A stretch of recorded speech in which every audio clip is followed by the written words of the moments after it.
भूल गया। वैशाली। एक्चुअली वज्जी का एक और मेंबर था जिसका नाम था ज्ञात्रिका।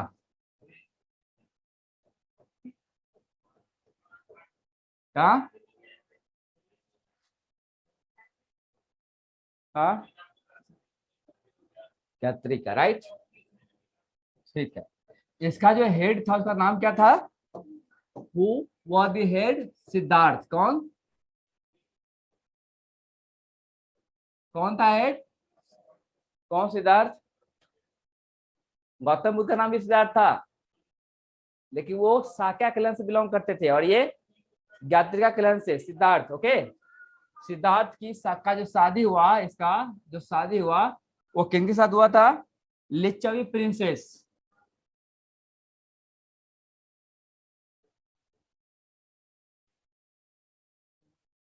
त्रिशाला के साथ। किसके साथ?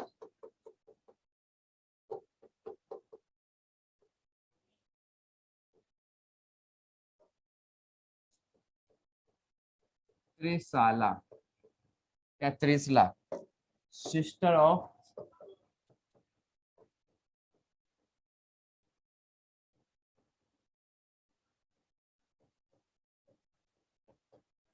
लिच्छवी किंग चेतक। तो चेतक की बहन थी लिच्छवी के किंग कौन?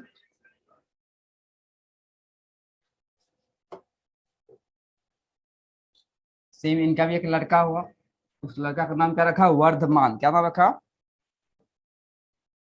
वर्धमान। नाम सुने वर्धमान का? हाँ, वर्धमान। वो वर्धमान है, ये वर्धमान।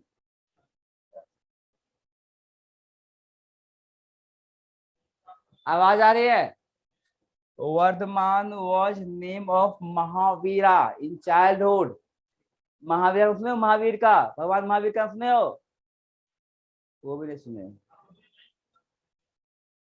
नहीं सुने हो? वही जो पढ़ाई करते हो, गुड। हाँ हाँ, कौन थे? महावीर थे, बजरंगबली। तो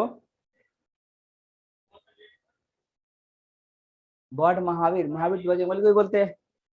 हाँ, नहीं बोलते जय जय महावीर बजरंगबली? नहीं बोलते। तो फिर कौन थे महावीर? अलग थे? अच्छा। बिहार के हो? शर्म करो, बिहार के रहने वाले वो लोग बिहार के रहने वाले थे, एटलीस्ट बिहार के नाम में डुबाओ। नहीं। तो तीसरा वर्धमान। वर्धमान महावीर का और भी नाम था, वर्धमान का ही नाम था महावीर। तो इसका नाम महावीरा क्यों पड़ा? क्योंकि वॉरियर थे, वो लड़ने जाते थे। महावीर मतलब क्या? द ग्रेट कंकरर, राइट ना? The great warrior, am I right? क्या वो लड़ते थे? तो महावीर नाम क्यों पड़ा? उनको महावीर क्यों बोला जाता है? Because he was the winner of sorrow and happiness. वो दुखों और खुशियों दोनों को पराजित किए थे। He was the winner of sorrow and happiness. वो दुख और सुख को दोनों को जीत लिया था, राइट ना? उनको कष्ट में भी दुख नहीं होता था, और खुशियों में भी सुख प्रदान नहीं होता था। ऐसे व्यक्ति थे निश्चित, क्या स्थिर। गॉड महावीर, नाम पड़ा महावीरा। महावीर मतलब, हाँ मतलब, हाँ, जो दूसरों को हराए हो तो वीर है, जो खुद को हराए वही महावीर है, राइट ना? खुद को हरा कर दिखाओ तब मैं मानू। हंस रहा है, मुस्कुरा रहा है। खुद से लड़ाई होती है? सच बोलो, नहीं होती है? खुद से लड़ाई नहीं होती है तो मन में होती है ना? खुद से लड़ते हैं हम लोग, हर दिन लड़ते हैं, हर पल लड़ते हैं। क्या बात कर रहे हो? नहीं करते हैं? क्या बात कर रहे हो? हर पल नहीं लड़ते हैं? अभी मन हो रहा है कि घर चला जाऊं, फिर भी यहाँ पढ़ रहे हो? क्या लड़ रहे हो अपने आप से? हाँ,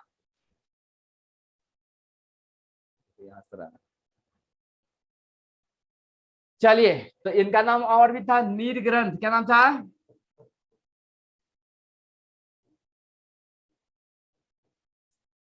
नील ग्रंथ पे क्या है, महावीर का ही नाम था। ओके, देखिए महावीर के कुछ रिलेटिव्स थे।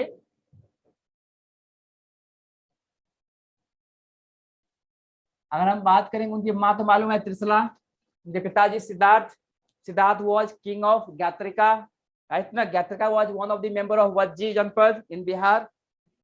ओके, उनकी माँ मालूम ही है। इनका जो है एक्चुअली वाइफ का नाम क्या था, बताइए, इनके वाइफ का नाम क्या था? यशोधा। क्या नाम था? और गौतम बुद्धा के वाइफ के नाम? What was name of Gautam Buddha, Gautam Buddha wife की माँ की नाम थे? बताओ बताओ ऑनलाइन। दक्ष, कनिष्क, राजदीप। गौतम बुद्धा के वाइफ का नाम क्या था?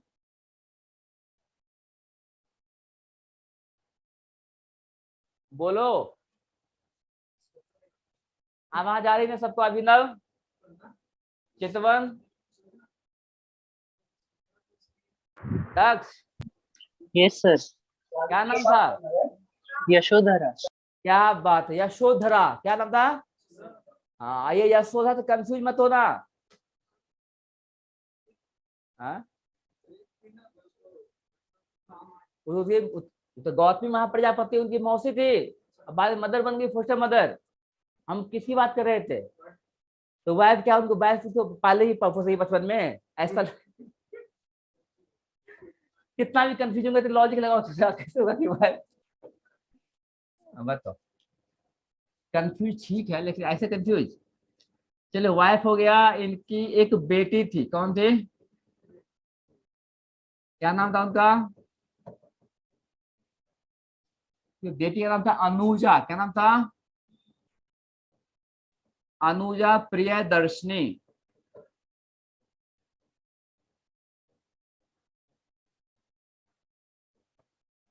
अनुजा प्रियदर्शनी।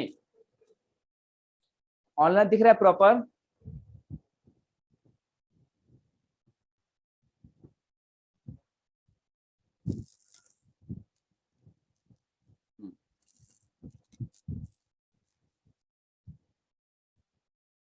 अनुजा प्रियदर्शनी।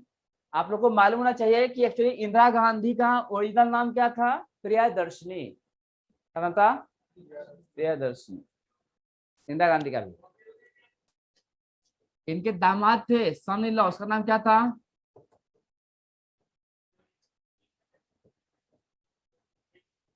जमेली। क्या नाम था? जमेली। जमेली है, चमेली मत लिखना।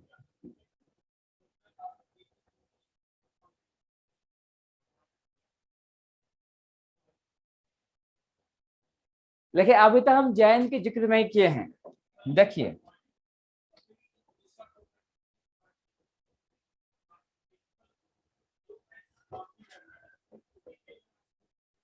जैनिज्म। अब देखिए, जैनिज्म का जो फाउंडर थे, वो was the founder of Jainism. Jainism का फाउंडर कौन थे? कौन थे?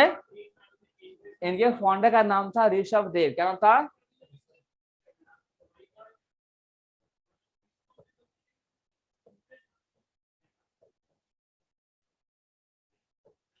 अगर देख लीजिएगा, अगर ऑप्शन में ऋषभ देव नहीं है, देन महावीरा है, तो महावीरा का आंसर दे देना, राइट ना? अगर ऋषभ देव है तो आंसर क्या होगा? ऋषभ देव होगा। तो मिस्टेक नहीं करना है। कौन थे? ऋषभ देव। Rishabh Dev was the first तीर्थंकार। ये क्या थे? फर्स्ट तीर्थंकार थे। तीर्थंकार का मतलब क्या होता है बताइए? तीर्थंकार मतलब टीचर होता है। क्या होता है? तो फर्स्ट तीर्थंकार कौन थे? ऋषभ देव थे। तो he was also the founder of Jainism. Okay, और ऋषभ देव के जो सिंबल थे, इनका जो सिंबल था, ये भी क्वेश्चन पूछ सकता है कल कभी। इनका जो सिंबल था क्या था? बुल। क्या था? बुल। अब आप लोग हमें बताएंगे कि गौतम बुद्धा के बर्थ का सिंबल क्या था? What was the symbol of Gautam Buddha's birth? बुद्ध एंड लोटस, राइट? कैसे बोलूं, लास्ट में तो नहीं आया था तुम? आया था लेक्चर में? अरे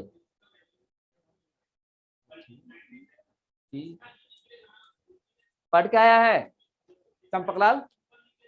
कब पढ़ोगे? ऐसा नाम बदल देंगे, लिख लेंगे चंपकलाल हरियाणवी। तो क्या जैनिज्म का फाउंडर? देखिए इसमें जो मेन मेन है हम वही करेंगे, पूरा का नाम लिखने की जरूरत नहीं है। 23rd इंपॉर्टेंट है, इससे क्वेश्चन आ सकता है। 23rd तीर्थंकर के जो नाम थे, तीर्थंकर का क्या नाम था बताइए? का नाम था पार्श्वनाथ। क्या नाम था? पार्श्वनाथ। ये बनारस के रहने वाले थे, इनके पिताजी भी एक राजा थे, ये बनारस के रहने वाले थे। इसका सिंबल, इनका सिंबल था सरपेंट। सरपेंट मतलब, सरपेंट मीन्स व्हाट? स्नेक, है ना? सांप। तो पार्श्वनाथ। तो हमारे जो महावीर साहब थे वो 24th क्या 24th तीर्थंकर थे।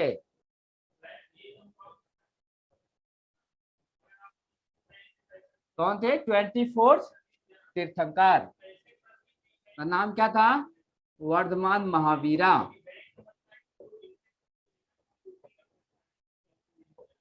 तो महावीर 24th तीर्थंकर थे। क्लियर? और महावीर के जो सिंबल था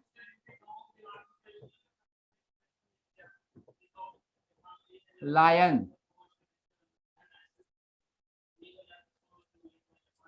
तो आप लोग को 3 तीर्थंकर का नाम याद रखना है। तीर्थंकर का मतलब क्या होता है? टीचर, राइट ना? फर्स्ट कौन थे? Rishabh Dev, he was also the founder according to Vishnu Purana and Bhagavata Purana. Bhagavata Purana और विष्णु पुराण के अनुसार Rishabh Dev is known as 8th incarnation of god Vishnu. भगवान विष्णु के 8वां अवतार थे कौन? ऋषभ देव।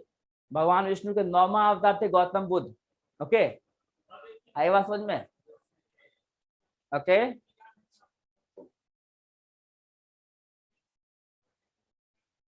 पार्श्वनाथ की जो टीचिंग है,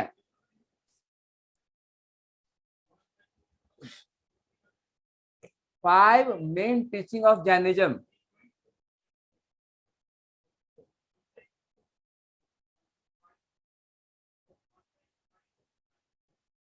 तो जैनिज्म में 5 मेन टीचिंग है, समझना आप। पहली बात तो 4 जो दिया है वो कौन? पार्श्वनाथ ने दिया है। फर्स्ट जो है इसमें हम बात करेंगे, तो पहला इसमें मेन टीचिंग है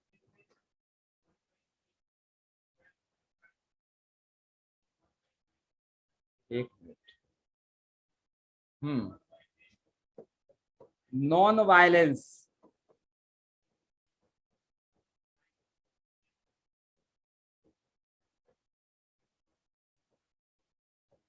तो फर्स्ट टीचिंग इसमें क्या है जैनिज्म में? नॉन वायलेंस, अहिंसा।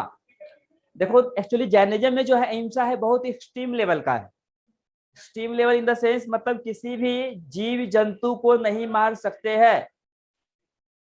जो जैन के मंक्स होते हैं, जैन के भिक्षुक होते हैं, आप लोग देखते होंगे जो व्हाइट कपड़े पहन के घूमते रहते हैं, राइट? वो लोग क्या पैर में चप्पल तक नहीं पहनते। ओके, पैर में चप्पल तक भी नहीं पहनते हैं, क्योंकि आप देखते हो जब हम चप्पल पहनते हैं तो एरिया बढ़ जाता है, लेकिन हम जब हमारा पैर रहता है तो एरिया कम होता है, राइट? जिससे क्या कम चींटियां मर सकते हैं, राइट ना? लेकिन चप्पल पहनने से क्या ज्यादा चींटियां हम कुचल सकते हैं, राइट? आई बात समझ में? इन लोगों का कॉन्सेप्ट ये है कि मच्छर को भी नहीं मारना है। इवन हम बीमार पड़ते हैं, हमारे बॉडी के अंदर जो वायरस है, बैक्टीरिया है, वहां भी मेडिसिन नहीं खाना चाहिए। हम किसी और को मारते हैं मतलब पाप कर रहे हैं। आई बात समझ में? ये जैन का कॉन्सेप्ट है, मतलब extreme level of non violence. इसीलिए जैनिज्म को स्पेशली लोअर ग्रेड के लोग, मतलब क्या है कि उस टाइम में फार्मर्स या जो मजदूर लोग थे वो एक्सेप्ट नहीं किया। क्यों नहीं एक्सेप्ट किया? क्योंकि उन लोगों के खेत में जब काम करते थे, खेतों में हजारों जो केचुआ होता है, जो इंसेक्ट्स होता है वो मर जाता था। और जैनिज्म में क्या है, इसके क्या कुल प्रतिरोध थे, मतलब क्या जैन में ऐसा बोला गया था कि वो ऐसे सब्जी जिसमें छोटे छोटे कीटाणु होने की संभावनाएं रहती है, वैसे सब्जी को भी खाना अब क्या है, इनमें क्या वर्जित है, उन्हें बैन लगा दिया है। जैन के लोग बैगन भी नहीं खाते हैं, जमीन के अंदर के कुछ भी नहीं खाते हैं, चाहे आलू हो गया, प्याज हो गया, अनियन हो गया, भैया प्याज हो गया, जितने भी चीजें हैं ना, गार्लिक वगैरह, कुछ भी नहीं खाते हैं जैन के लोग। क्या हुआ? हाँ, वही बात है, वो अपने आप को ज्यादा दुख दिया है। मतलब क्या, जैन के लोग जो है ना, खुद को ज्यादा प्रताड़ित करते हैं। मतलब जैन के जो मंक बनते हैं, ऐसा माना जा रहा है कि जो मंक बनते हैं, जो भिक्षुक बनते हैं, उनके सर से सारे बाल हाथ से निकाला जाता है, ऐसे खींच खींच के निकाला जाता है। खुद को टॉर्चर बहुत ज्यादा करता है। आप बीमार है तो है, खुद ब खुद ठीक होंगे, आप दवा नहीं ले सकते। आई बात समझ में? इस लेवल का क्या एक्सट्रीमिज्म है, मतलब नॉन वायलेंस है। किसमें? जैन में। आप बोलेंगे कि सर सारे जैन तो ऐसा नहीं होता, तो नहीं होता। मैं बात कर एक्सट्रीम उनकी मंक की बात कर रहा हूँ, ठीक है? ओके, तो फिर क्या है? नॉन वायलेंस एक्सट्रीम लेवल का। दूसरा है नॉन स्टीलिंग।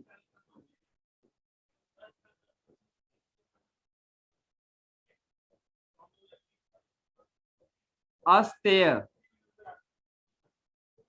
नॉन स्टीलिंग अस्तेय, मतलब चोरी करना भी क्या है? पाप है।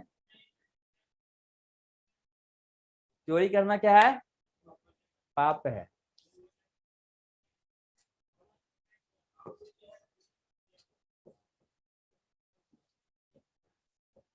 नॉन लाइंग, सत्य। इनका को नहीं बोला गया है कि झूठ मत बोलिए, ऐसा बोला गया है। लेकिन आप जानते हो कि जितने भी व्यापार ग्रेड के लोग हैं, वो क्या है? ऑलमोस्ट जैन है, राइट?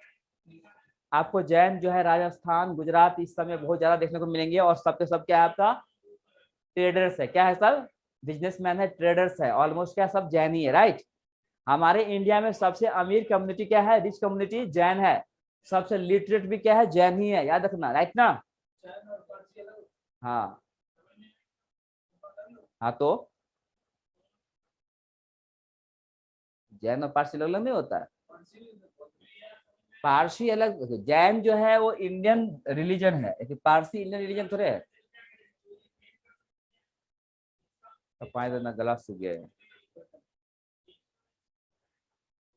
ठंडा है।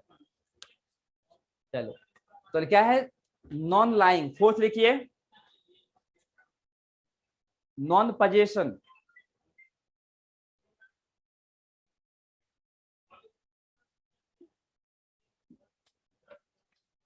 नॉन पजेशन,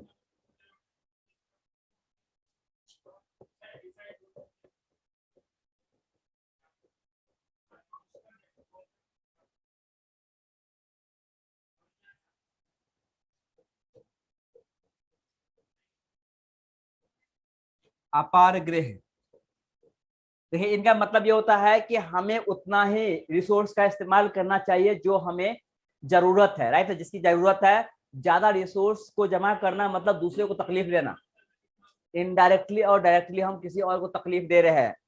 अगर मान लो कि हम ज्यादा रिसोर्स को अपने लिए यूज कर रहे हैं, ओके, लेकिन अगर उसमें से क्या, अगर अधिकतर क्या नष्ट हो गया, इसका मतलब क्या, वो किसको, किसी गरीब को मिल सकता था, क्या वो खा सकते थे, राइट ना? उनकी भलाई हो सकती थी। मतलब किसी और का हिस्सा हमने बर्बाद किया, मतलब एक तरह से हम पाप किए, राइट? तो जैन धर्म में किसी दूसरे को टॉर्चर डायरेक्टली या इनडायरेक्टली नहीं होना चाहिए। अगर ऐसा करते तो आप पाप, क्या पाप के भागीदार होंगे। ये जैनिज्म सिखाते हैं। जैनिज्म मतलब क्या? नॉन, ये पूरे वर्ल्ड में सबसे जो होता है ना एक्सट्रीम लेवल का नॉन वायलेंस है ना, वो क्या है? जैन धर्म है। ओके, इनमें ऐसा ही बोला गया है कि 5 बजे के बाद खाना नहीं खाना चाहिए, क्योंकि 5 बजे के बाद जो है ना कीड़े वगैरह ज्यादा उड़ने लगते हैं शाम को, राइट? तो ऐसा नहीं हो कि क्या जो क्या खाना है उसमें कीड़े वगैरह आ जाए और हम गलती से खा ले, राइट ना? यहाँ तक बोला गया है। अभी उतना लोग नहीं मानते, लेकिन ये सब है जैन। ओके, इनमें यहाँ बोला गया है कि महीने में 1 महीना क्या है? उपवास रखना पड़ेगा, समझे? तो ये बहुत ही अच्छा है नॉन वायलेंस, लेकिन ये एक्सट्रीम लेवल है। इतना एक्सट्रीम लेवल सब फॉलो नहीं कर पाएंगे ना, कर पाएंगे? बताओ। आप बीमार है, बैक्टीरिया है अंदर, वायरस है, फिर भी हम मेडिसिन नहीं खा सकते। तो ये सब क्या है कि जो महान आत्मा होता है वही सब कर सकते हैं, सारे जैन नहीं कर पाते हैं। जो लोग भिक्षुक होते हैं, जो लोग भी मंक होते हैं जैन के, वो लोग कर पाते हैं। तो ये क्या चार जो ये टीचिंग था वो तो पार्श्वनाथ साहब के थे। किसके थे? पार्श्वनाथ साहब के थे। एक इसमें टीचिंग जो है वो महावीर साहब ने ऐड कर दिया। और वो टीचिंग क्या था देखो, इसमें एज पांचवा टीचिंग है वो महावीर साहब ने ऐड किया, और ये टीचिंग का नाम था सेलिबेसी, ब्रह्मचार्य। खुद तो शादी कर लिए और दूसरों को बोल रहे हैं कि शादी मत करो, ब्रह्मचारी बनो।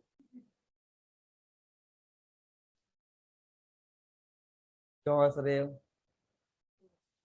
यही क्योंकि उनको एक्सपीरियंस था ना, शादी करने से बर्बादी होता है।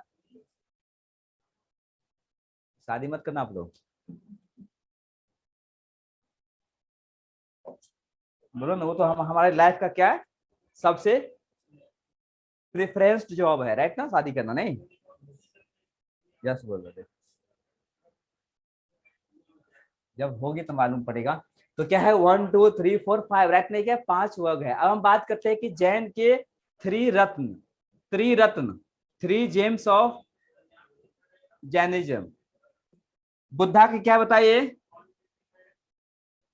बुद्धा के 3 जेम्स, बुद्धिज्म के 3 जेम्स पर पढ़ाया हूं ना। बुद्ध धम्म और संघ। क्या बात है, बुद्धम धम्मम शरणम, सही, संगम नहीं बताया था, बुद्धा धम्मा संघा नहीं पढ़ाया था, बुद्धम शरणम गच्छामि, इधर ध्यान रहता है। तो वैसे जैन के भी 3 रत्न है, त्रिरत्न ऑफ जैनिज्म। कौन कौन सा बताइए? Right faith. देखिए जैन के जो बुक लिखा गया है वो लिखा गया है अर्धमगधी लैंग्वेज में। कौन सी भाषा में? अर्धमगधी में। और बुद्धिस्ट लिटरेचर पाली लैंग्वेज में, याद रखना, ठीक है। तो ये राइट फेथ को अवधि में मर्द में लिखा गया है सम्यक विश्वास। क्या सम्यक मीन्स क्या? राइट। सम्यक मीन्स क्या? सही।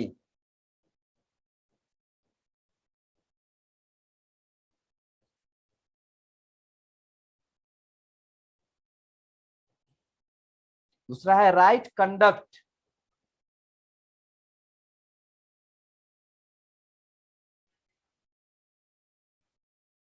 सम्यक कर्म। तीसरा है राइट नॉलेज।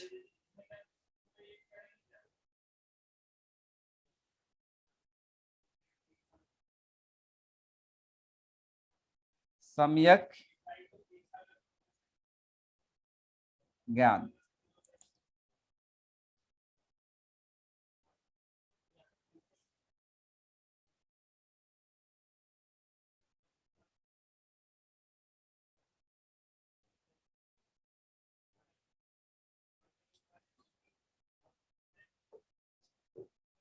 चलिए बुद्धा का हम देखते हैं, बुद्धा का जन्म कहाँ हुआ था। बुद्धा का जो बर्थ है, बुद्धा का जन्म, सॉरी बुद्धा बोल रहा हूँ, गलती हुई। महावीरा का जन्म कहाँ हुआ था? कुंडाग्राम में। जगह का नाम क्या था? कुंडाग्राम।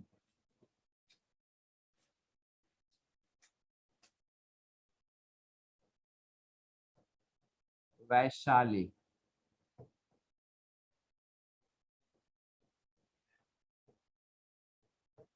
कुंडाग्राम 540 BC वैशाली में जन्म हुआ था। किनका? महावीरा का। ओके, महावीरा के माँ का नाम क्या था? त्रिशाला, राइट ना। उनके वाइफ का नाम यशोदा, उनके पिताजी का नाम सिद्धार्थ, उनके बेटा का नाम, बेटा था ही नहीं, सन इन लॉ का नाम जमेली, दामाद का नाम, राइट ना। उनकी बेटी का नाम अनुजा प्रियदर्शनी। याद रहेगा ये सब? ओके।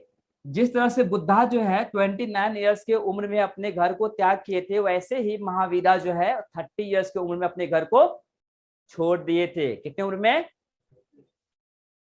30। 29 ईयर्स में बुद्धा और 30 ईयर्स में कौन? महावीरा। याद रहेगा ना। 30 साल की उम्र में महावीरा भी सत्य की खोज के लिए निकल पड़े थे, अपने घर को त्याग दिए थे। उनके साथ उनके एक परम मित्र थे जिनका नाम था गोशाला मस्करी पुत्रा। दोनों दोस्त बोले चलो तो चलो, निकल पड़े जंगल की ओर। घूम रहे थे, घूमते घूमते घूमते 7 साल बीत गई। उन दोनों दोस्त में अब क्या, दोनों के दोस्त में आपस में लड़ाई हो गया।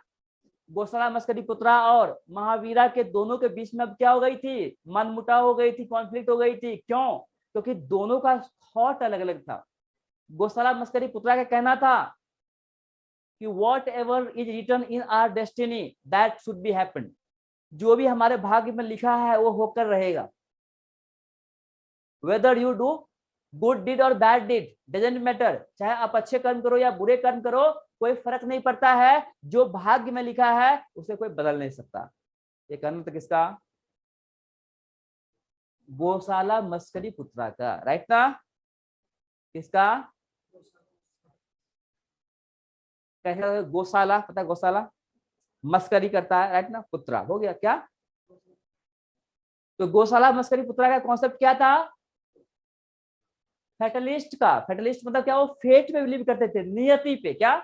जो नियति में है उसे कोई बदल नहीं सकता। आई बात समझ में? चाहे अच्छे कर्म करो या बुरे कर्म करो। उनका कहना था कि मनुष्य जीवन जो है वो अंतिम जन्म है। क्या है? सारे जीव जंतुओं के जन्म होते होते होते जब लास्ट जन्म होता है तब मनुष्य जीवन होता है, राइट? उनका कहना था। और जो भाग्य में लिखा है, जो तकदीर में लिखा है, जो नियति में लिखा है उसे कोई बदल नहीं सकता है। ये था गोशाला मस्करी पुत्रा का कहना। कि महावीर बोलते कि no, you are wrong, because we write own destiny. हम अपना भविष्य खुद लिखते हैं थ्रू आर कर्मा। किसके थ्रू? कर्म के द्वारा। हम जैसे कर्म करेंगे वैसा हमारा भविष्य होगा। जो हम जैसे कर्म करेंगे वैसे ही हमें फ्रूट्स मिलेगा, फल मिलेगा। ये था महावीरा का। अब दोनों आपस में ही लड़ गए आइडियोलॉजी के कारण। बोला कि नहीं हम तुम्हारे पास एग्री नहीं है, बोला कि हम तुम्हारे पास एग्री नहीं है, तो ठीक है फिर साथ में क्यों है, तू उधर जा हम इधर जाते, और ऐसे ही हो गए। तो 7 ईयर्स तक गोशाला मस्करी पुत्रा और महावीरा भटकते भटकते जो है वो अलग हो गए। फिर कुछ दिन तक और भटके। इसके बाद 12 वर्ष की उम्र में क्योंकि मिला था क्या? ज्ञान मिला था, राइट? जिसको बोलते हैं कैवल्य। क्या बोलते हैं? पहले हम देखते हैं उसको। रिनंसिएशन। घर को कब त्यागा था? रिनंसिएशन मतलब को घर को त्यागना होता, ठीक है ना? कब किया बताइए? 30 years ऑफ एज। जब वो 30 साल के थे तब वो घर को त्याग गए थे, राइट? फिर के उनके जीवन में क्या कैवल्य आया? कौन आया? अब ये कैवल्य क्या था बताइए? जैसे महावीर में निर्वाण है, क्या है? सॉरी, बुद्धिज्म में क्या है? निर्वाण, सैल्वेशन। सैल्वेशन, निर्वाण, कंप्लीट नॉलेज। वैसे जैनिज्म में उसको कैवल्य बोला गया। सैल्वेशन क्या? मुक्ति, मोक्ष, कैवल्य। तो उनको कैवल्य मिला। कैवल्य मिला कितने साल की उम्र में मिला उनको कैवल्य? 42 ईयर्स के उम्र में मिला उनको कैवल्य। कहाँ पे मिला इनको कैवल्य? ये मिला उनको जीवक ग्राम में। कहाँ पे? जीवक कुंडा ग्राम में जन्म हुआ था। जीवक ग्राम में जो है उनको नॉलेज की प्राप्ति हुई एक साल ट्री के नीचे। किसके नीचे? साल ट्री। गौतम बुद्धा का जो ज्ञान की प्राप्ति हुई कौन से ट्री के नीचे? पीपल ट्री के नीचे, राइट ना? बैलन के ट्री के नीचे जन्म हुआ था। तो बुद्धा को जो नॉलेज मिला था वो एक पीपल पेड़ के नीचे मिला था, लेकिन महावीरा को जो नॉलेज मिला था वो एक साल ट्री के नीचे मिला था, राइट ना? कहाँ पे? जीवक ग्राम जगह था, निरंजन नदी के किनारे। कौन सी नदी? निरंजन रिवर। कौन सा रिवर? जिसको रिज्जू पालिका ही बोलते हैं। क्या बोलते हैं? On the bank of Rijju पालिका रिवर, राइट ना?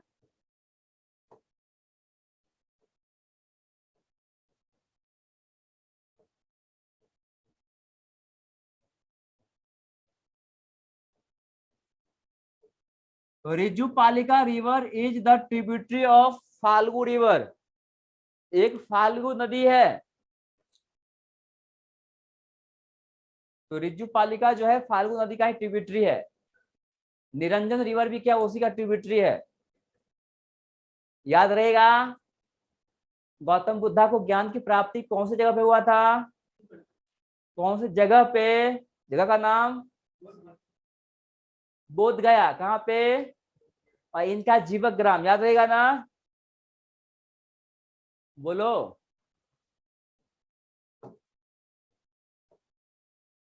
इनका डेथ कब हुआ था बताइए, इनका डेथ कब हुआ था, 68 ईयर्स की उम्र में, कितनी उम्र में,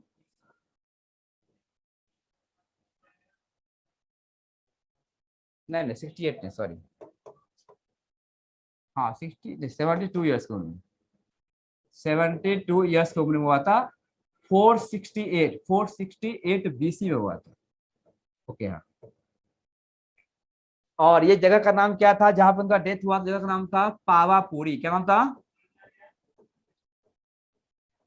Pawapuri is the name of place. 72 साल की उम्र में इनका डेथ हुआ था। गौतम बुद्धा का डेथ जो है वो 80 ईयर्स की उम्र में, कितने में, 483 बीसी में, क्लियर। इनका 72 ईयर्स की उम्र में 468 बीसी में पावापुरी नाम का जगह पे हुआ था, बिहार में ही जब डेथ हुआ था इनका, क्लियर। आ गई बात समझ में, कुछ डाउट भी है, कोई शक, बोलो, किसका डायल होगा, कोई शक, किसका डायल होगा ये चक्रवर्ती, डन। ऑनलाइन वाले समझ में आ गया, लिख लिया आप लोग, कुछ डाउट है, राजा दक्ष, राजदीप, कनिष्क, नो सर। राजदीप का आवाज नहीं आ रहा है, नो सर, नहीं डाउट है सर। चलिए ओके, तो हम लोग को इतना समझ में आ गया, तो हम लोगों ने देख लिया गौतम बुद्ध के बारे में और भगवान महावीर के बारे में। ओके, अब हम देखते हैं कि एक्चुअली इसके कुछ ग्रंथ भी है, हम उतना डीप में नहीं जाएंगे, या एक काम करते कर ही देते हैं, अकॉर्डिंग ध्यान है, जैन के अकॉर्डिंग ध्यान है ना, एक काम करते हैं थोड़ा ये महावीरा से ही हम लेते, चलो ठीक है। पहली बात ध्यान देना, he rejected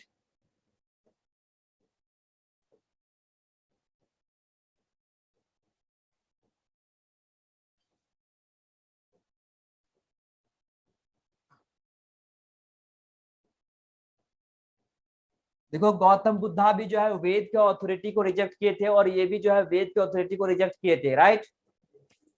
ऐसी दोनों में सिमिलरिटी था, गौतम बुद्धा और वो जो है ऑलमोस्ट सिमिलर टाइम में ही था, राइट ना। दोनों जो है वज्जी जनपद से ही बिलोंग करते थे, लेकिन एक शाक्या से और दूसरा क्या यात्रिका से। तीसरी बात है, दोनों ने क्या वेद के अथॉरिटी को रिजेक्ट किया था, समझ रहे हो, हाँ। देखो दोनों ने नॉन वायलेंस को अपनाया था, लेकिन गौतम बुद्धा जो है वो मिड पाथ को अपनाया था। मिड पाथ मतलब जहां तक पॉसिबल होगा वहां तक किसी को हम नहीं मारना चाहिए, राइट ना। लेकिन जब बात आती है सर्वाइवल की बात आती है, जब क्या जीवन यापन की बात आती है, तब हमें मारना पड़ता है, तो हम मार सकते हैं, ऐसा भी है, राइट ना। यस और नो। गौतम बुद्धा का क्या कहना था कि खुद को तकलीफ मत दो, और महावीर का कहना था कि खुद को तकलीफ मतलब बाकी को तकलीफ मत दो, खुद को देना है दो, कोई फर्क नहीं पड़ता है, किसी और को तकलीफ मत दो, ये दोनों फर्क है। ओके, यस और नो। दूसरा, एक्चुअली गौतम बुद्धा जो है वो गॉड को नहीं मानते थे, मतलब क्या गॉड के एग्जिस्टेंस को नहीं मानते थे। Gautam Buddha did not accept the existence of God. आप देखिए उनसे कितने बार पूछे गया कि आप गॉड को क्यों नहीं मानते हैं, बोला कि जिस गॉड की मैं बात करूंगा आप लोग समझ नहीं पाएंगे, और जिस गॉड की आप लोग बात करें उसको मैं समझना नहीं चाहता, तो वो गॉड ही नहीं है। आई बात समझ में। इसलिए गॉड के एग्जिस्टेंस को नहीं मानते थे, गॉड को तो मानते थे लेकिन गॉड के एग्जिस्टेंस को नहीं मानते थे। उनको हम लोग अथेस्ट नहीं बोल सकते, उसको एग्नोस्टिक बोल सकते। क्या होता है, एग्नोस्टिक, जो गॉड को तो मानते हैं, गॉड के एग्जिस्टेंस को नहीं मानते, तो क्या बोलते हैं? एग्नोस्टिक। और जो गॉड के को या गॉड के एग्जिस्टेंस को भी नहीं मानते हैं, किसी को नहीं मानते, उसको क्या बोलते हैं? अथेस्ट, मतलब नास्तिक। नहीं, ये लड़का नास्तिक हो गया है, भ्रष्ट के मार्ग पे चल चुका है। ठीक है, ऐसा। लेकिन यहाँ भगवान महावीर है गॉड को माने हैं, ऐसा नहीं गॉड को इसने रिजेक्ट किया है। He believed in god but kept under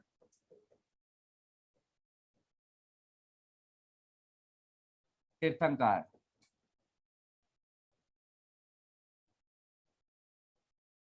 ये गॉड को तो मानते हैं, लेकिन क्या तीर्थंकार से नीचे रखा है गॉड को, राइट ना? गुरु को क्या बोला है? सर्वोपरि। तीर्थंकार जो है, टीचर जो है, वो सबसे ऊपर है। ये सेम चीज जो है वो दिया है किसमें? सिखिज्म में, सिख धर्म में भी यही है, गुरु को ही सबसे ऊपर माना गया, राइट? हालांकि हिंदुइज्म में भी गुरु को सर्वोपरि माना गया है, गुरुर ब्रह्मा गुरुर विष्णु, राइट ना? बोलते ना? तो फिर चलिए, तो he believe in god but kept under Tirthankara. तो ऐसे कुछ सिमिलरिटी थी, कुछ डिसिमिलरिटी थी। ये बहुत ही एक्सट्रीम लेवल के जो है, he believed in extreme level of non violence.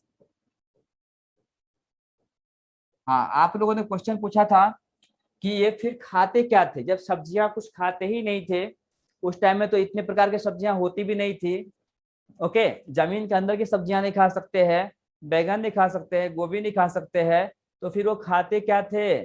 तो अभी भी आप लोग देखेंगे कि इन लोग का जो कल्चर होता है, क्योंकि देखो हमारा जो है बहुत सारे ऐसे फैक्टर्स होते हैं जो हमारे कल्चर को फॉर्म करता है, उसमें रिलीजन भी एक फैक्टर है। आई बात समझ में? इसलिए आप देखेंगे कि जितने भी जैन धर्म के लोग हैं, वो अभी भी उनके ज्यादातर डिश जो होता है, ज्यादातर क्या पकवान, डिश जो होता है, खाना जो होता है, वो दाल से बना होता है। क्या? वो दाल का प्रयोग ज्यादा करते हैं। अभी भी आप देखेंगे राजस्थान में जो जैन लोग ज्यादा है, वो लोग दाल ज्यादा खाते हैं। अभी बात समझ में? दाल बाटी, क्या? दाल बाटी चूरमा। नहीं, तो राजस्थान हरियाणा के लोग दाल का प्रयोग ज्यादा करते हैं। करते हैं ना हरियाणा को ना? करते हैं कि नहीं? दाल का प्रयोग की सब्जी का प्रयोग? दाल का। तो इधर के लोग दाल का प्रयोग ज्यादा प्रयोग करते हैं। क्लियर?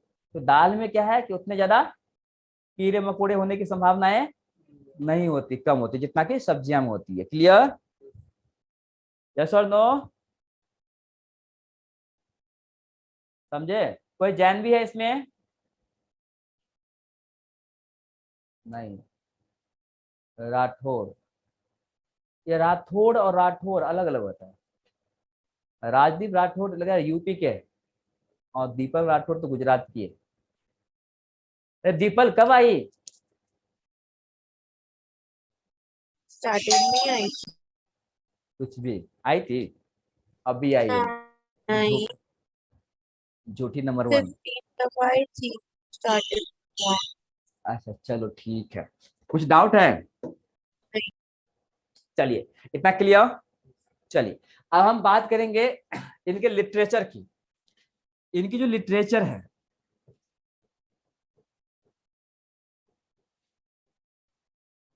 स्टार्टिंग में इनके पास क्या था? 14 पूर्वास था, मतलब उसका बुक का नाम क्या था? 14 बुक था। क्या बोलते थे? पूर्वा। क्या? 14 पूर्वास। लेकिन ये किसी न किसी कारण से लॉस्ट हो गया, ये क्या? खो गया।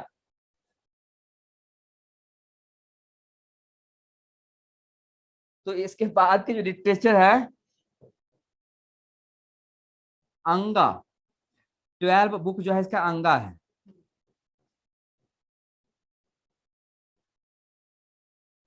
ट्वेल्व बुक जो है उपंग है।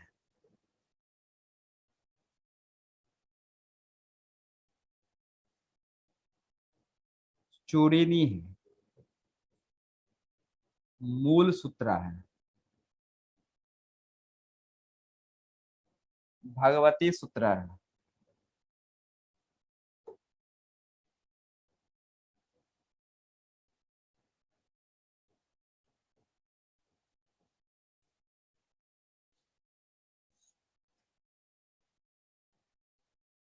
छेद सूत्र है।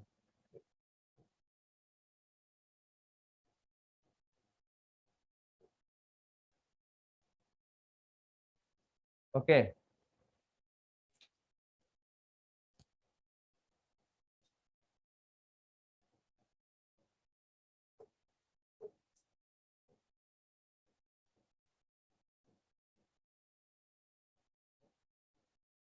अपभ्रंशः जो उनके ग्रामर बुक है।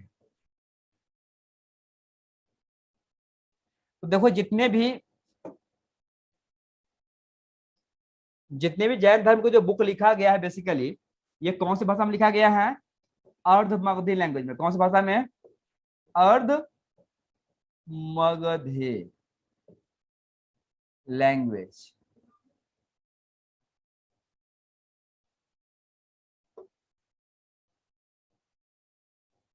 और बुद्धिस्ट लिटरेचर पाली लैंग्वेज में। आई बात समझ में? ठीक है, क्लिक करना है, चार्ट को क्लिक करना है, लिख लिए, आगे बढ़ जाए। पक्का? तो इसमें क्या है कि जैनिज्म में जो है ना एक्चुअली दो काउंसिल ऑर्गेनाइज किया गया था। दो ही काउंसिल है। फर्स्ट काउंसिल की हम बात करेंगे। First council was organized at Pataliputra. कहाँ पे? पहला काउंसिल जो है वो ऑर्गेनाइज किया गया था पाटलिपुत्रा में। इनके जो ऑर्गेनाइजर थे उनका नाम था चंद्रगुप्त मौर्य।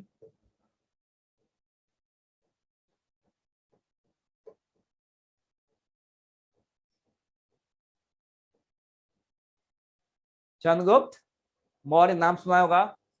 और इनके जो पृष्ठ थे, कौन? इनके पृष्ठ कौन थे? स्थूल बाहु। क्या? एंड भद्र बाहु। स्थूल बाहु एंड भद्र बाहु पृष्ठ।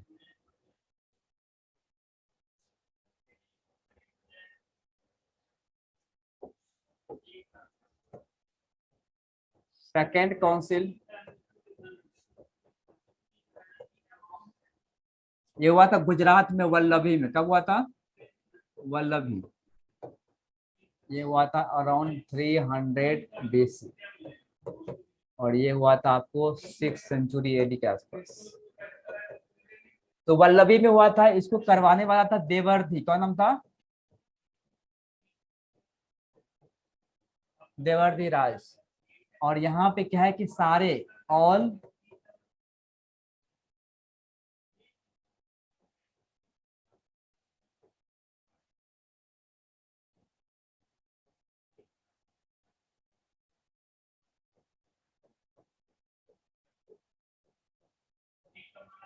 लेकिन अभी हम बात करेंगे यहाँ पे पहले जैन काउंसिल में क्या हुआ था। पहले जैन काउंसिल में दोनों स्थूल बाहु और भद्र बाहु के बीच में फिर से लड़ाई हो गई आइडियोलॉजी के कारण। फिर से प्रॉब्लम यहाँ पे, जैसे कि बुद्धिज्म हुआ था, महायान और हिनायान पढ़ाया था, वैसे यहाँ भी क्या है, दोनों के बीच में क्या हो गया था? कॉन्फ्लिक्ट हो गया था, मन मुटाव हो गया था। किसके बीच में? स्थूल बाहु एंड भद्र बाहु के बीच में मन मुटाव हो गया था। अब क्या था समझिए। भद्र बाहु का कहना था कि एक्चुअली जो महावीरा का कॉन्सेप्ट है वही सत्य है, जो एक्सट्रीम लेवल का है। लेकिन स्थूल बाहु का कहना था कि नहीं, हम इतना एक्सट्रीम लेवल पे नहीं कर सकते हैं, क्योंकि अगर ज्यादा एक्सट्रीम लेवल पे हम लेके जाएंगे तो लोग नहीं कर पाएंगे, इतना पॉसिबल नहीं है। ओके, सब लोग की बस की बात नहीं है। तो वही बात है कि भद्र बाहु जो है, तो जैनिज्म को दो पार्ट में डिवाइड कर दिया। एक हो गया जिसको बोलते थे क्या? श्वेतांबर। क्या सुने होंगे? श्वेतांबर। यस और नो? बोलो। श्वेतांबर। दूसरा दिगंबर।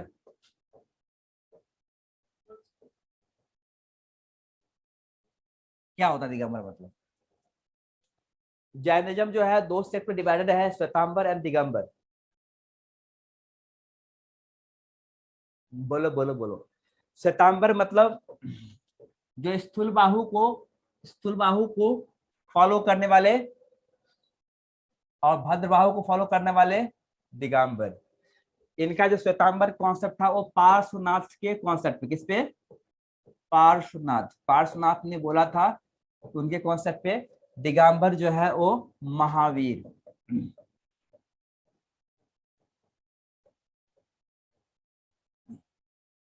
तो फॉलो करने वाले। देखिए जो श्वेतांबर होता है बेसिकली आप लोगों ने देखा होगा कि वो क्या है, व्हाइट कपड़े पहनते हैं। श्वेतांबर के जो मंक्स होते हैं वो व्हाइट कपड़े पहनते हैं, राइट ना। लेकिन दिबांगर के जो मंक्स होते हैं वो कपड़े ही नहीं पहनते हैं। इसलिए जैन धर्म में जो कुछ ऐसे अभी भी ऋषि मुनि है जो कपड़े नहीं पहनते, राइट। आई बात समझ में? तो दिगंबर क्या होते हैं? Shwetambar means what? Wear white cloth, right ना। और ये क्या है? ये सिंपल न्यूड होते हैं। क्या होते हैं? न्यूड। दूसरी बात है, ओके ओके, दूसरी बात है श्वेतांबर जो है बेसिकली एक तो क्या है कपड़े पहनते हैं, व्हाइट क्लोथ पहनते हैं, दूसरा क्या कपड़े नहीं पहनते हैं। दूसरी बात, हाँ, बिलीव इन ऑल लिटरेचर।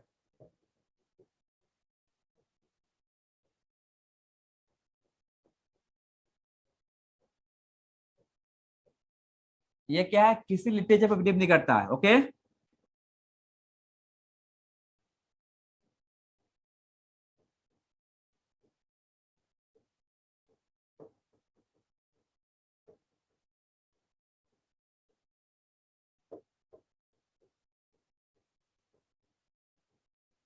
ये कुछ डिफरेंसेस है, बेसिक डिफरेंसेस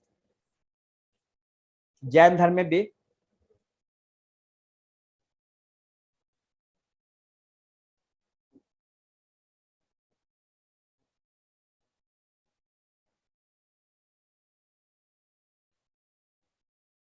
जैनिज्म खत्म, बुद्धिज्म खत्म, एक और धर्म है जिसका नाम क्या है? आजीविका। क्या नाम है? क्या हुआ? ज्यादा नहीं इसमें दो लाइन लिखना है बस। इसके जो फाउंडर थे तो नाम था गोशाला मस्करी पुत्रा।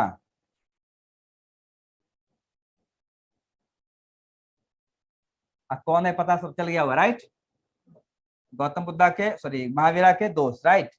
तो गोशाला मस्करी पुत्रा फाउंडेड आजीविका रिलीजन। कौन सा रिलीजन?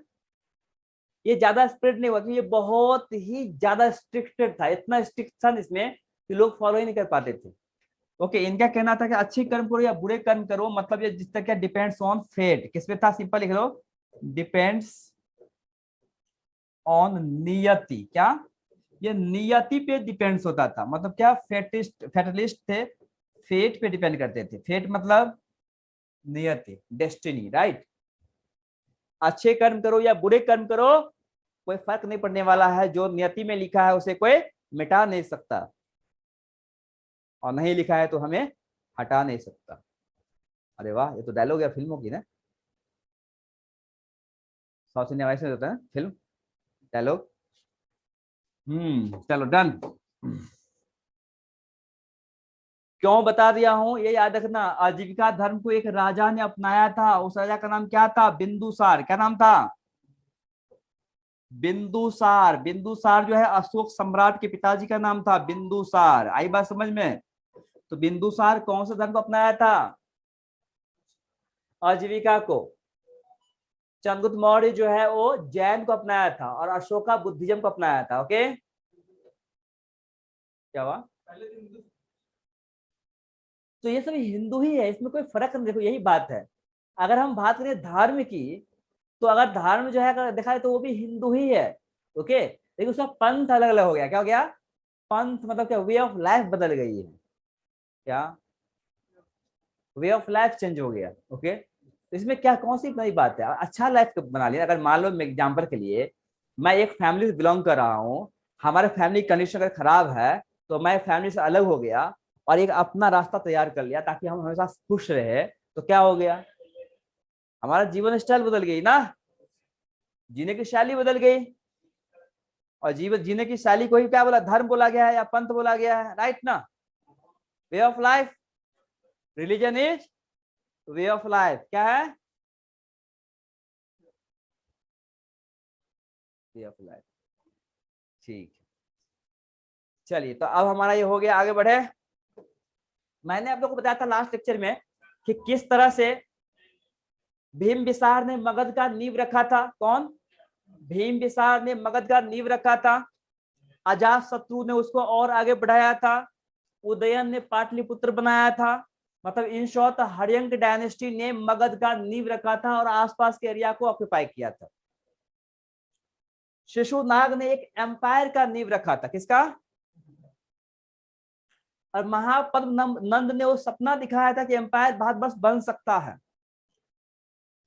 और उसको कंप्लीट कौन किया, उनको कंप्लीट किया चंद्रगुप्त मौर्य ने। कौन, एक अखंड भारत का निर्माण कर चुके थे, राइट ना, कौन, चंद्रगुप्त मौर्य, नाम तो सुने ही होंगे। ओके ओके, और कहानी में बताया था लास्ट टाइम, कहानी भी याद होगा, हाँ सिकंदर वाला, याद है, नहीं याद है, बोलो ना, याद करके किसका भला हुआ है, राइट ना, क्या बोलिए, याद करके किसका आज तक भला हुआ है, जो याद करना चाहिए। एक मिनट का याद,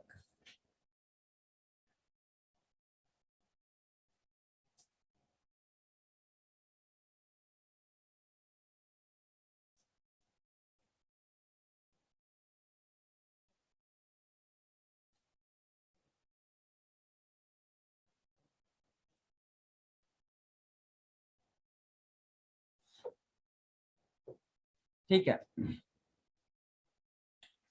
देखो यहाँ पे क्या है, पाटलिपुत्र बताया था, यस और नो, पाटलिपुत्र। और देखो यहाँ पे था फिलिप्स, मतलब ये पूरा का पूरा अगर हम देखेंगे तो एरिया जीत चुका था। कौन जीत चुका था अगर देखने जाएंगे तो, अलेक्जेंडर। कौन, अलेक्जेंडर। अलेक्जेंडर जो है इसको 3 प्रांत में डिवाइड किया था, कितने पार्ट में, 3 पार्ट में डिवाइड किया था। ओके, अलेक्जेंड्रिया 1, अलेक्जेंड्रिया 2 और पर्सिया, राइट ना, तो 3 पार्ट में डिवाइड किया था। मतलब हजारों किंगडम को जीत के वो उसको 3 एम्पायर बनाया था। ओके, अब 3 एम्पायर देखिए, इससे हमारे भारत को बहुत ही फायदा हुआ। कभी कभी किसी ने कहा है कि कुछ बुराई के पीछे भी अच्छाई छुपा होता है।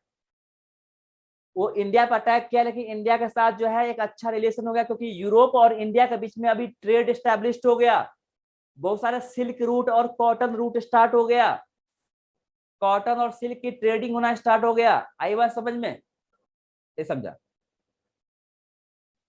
लेकिन जब तक कि इधर यहाँ पे तकसीला था, जब तक चंद्रगुप्त मौर्य लड़ने के काबिल होते, तब तक already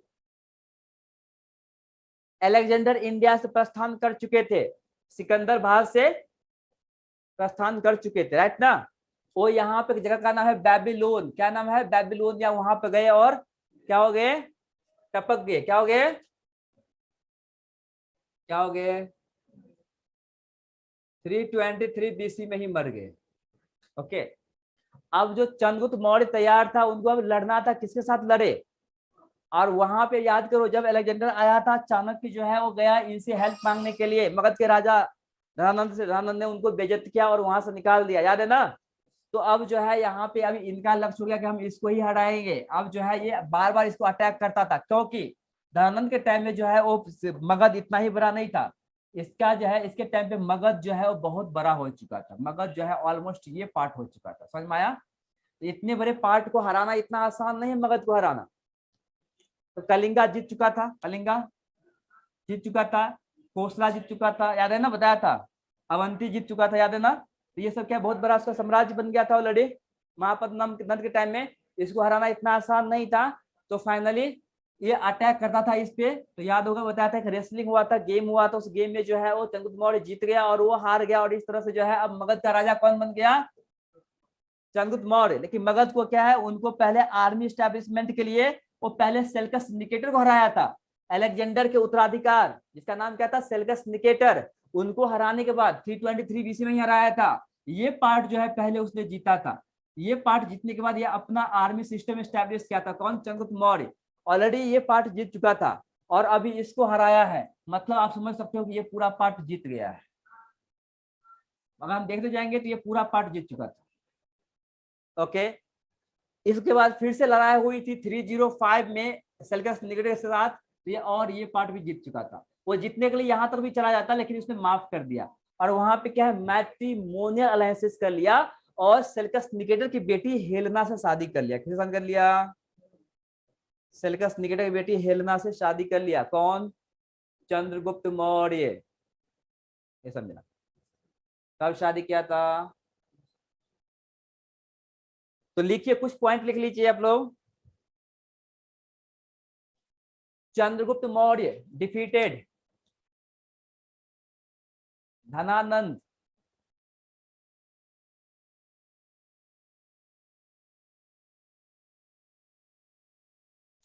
and became the ruler of Magad in 322 BC.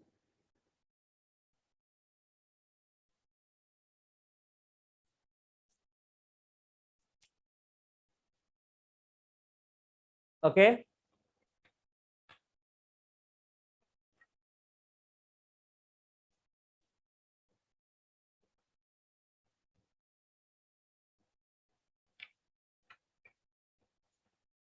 देखो, he defeated Seleucus Nicator.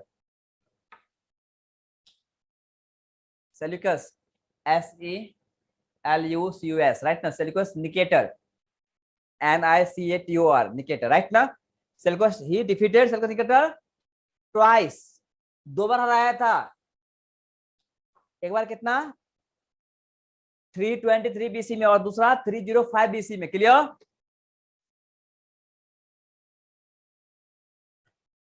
तीन सौ पांच बीसी में जब क्या वो मगध का राजा बन गया, मगध पे जब वो एस्टैब्लिश हो गया तो इधर से वो अटैक करना चालू किया। कौन? सेल्कस निकेटर, आर्मी को ऑर्गेनाइज करके। इनको गुस्सा आया, बोला कि ये तो बहुत ही बार बार इंडिया पर अटैक कर रहा है, जा करके उसको वहां तक लेके चला गया। अफगानिस्तान से उस साइड जो है ना वो ग्रीक तक पहुंचा दिया उनको। वो कंप्लीटली हार गया।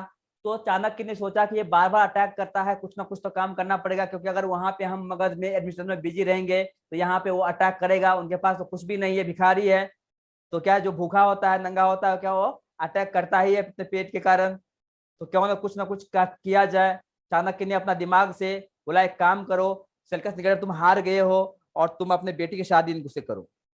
पहले ऐसा होता था, जो राजा हार जाता था उनको शर्त मंजूर करना पड़ता था, राइट ना? वो शर्त था इनकी, अपने बेटी से शादी करवा दो।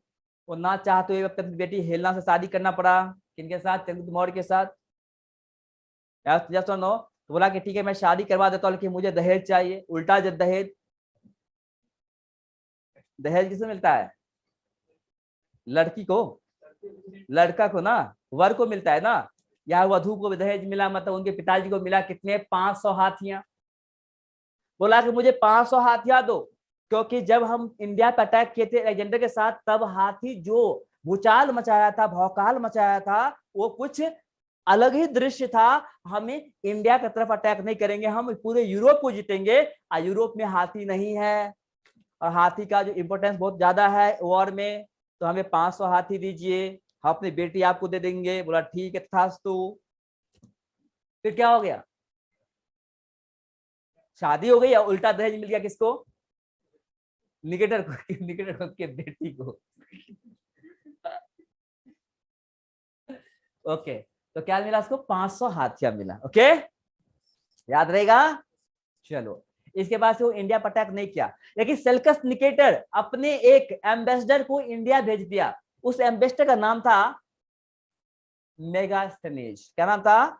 Megasthenes was the ambassador sent by Seleucus Nicator into the court of the Chandragupta Maurya, who wrote Indica। एक बुक लिखा था, पुस्तक लिखा था इंडिका। ये क्वेश्चन बहुत बार पूछता है एग्जाम में, समझ रहे हैं आप? तो लिखिए क्या लिखे अभी तक, धनानंद। हाँ, उसके बाद क्या है, सेल्कस निकेटर को दोबारा हराया। Okay, he married to Helena, Helen से शादी कर लिया।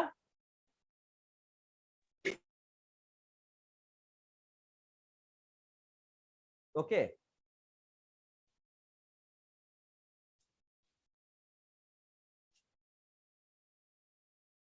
हेलन से शादी कर लिया कौन, चंद्रगुप्त मौर्य। चलिए लिखो, Seleucus Nicator sent an ambassador, Seleucus Nicator sent an ambassador into the court of Chandragupta Maurya.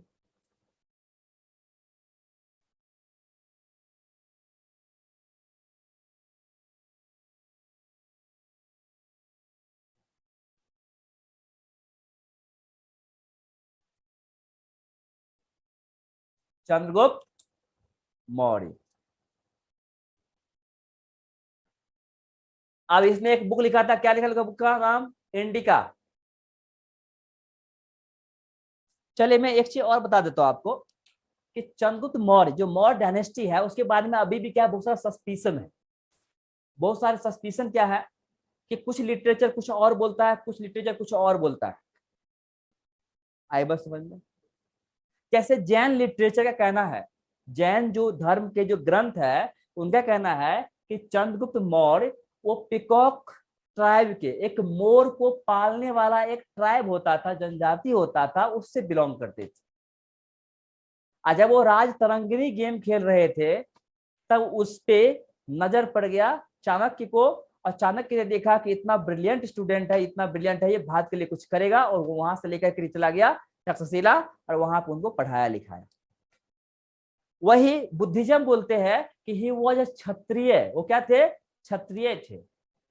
आई बात समझ में, बुद्धिज्म। वही रुद्र सेना का जो जूनागढ़ इंस्क्रिप्शन है उसे बोला गया है कि एक्चुअली मौर्य वॉज वैश्य, वो क्या थे, वैश्य थे। लेकिन जो भगवत पुराण है, जो हिंदू का ग्रंथ है, वो बहुत बार क्रिटिसाइज किया करता है किसको, मौर्य को। वो बोलता है कि वो शूद्र क्लैन के थे, क्या थे, वो शूद्र थे।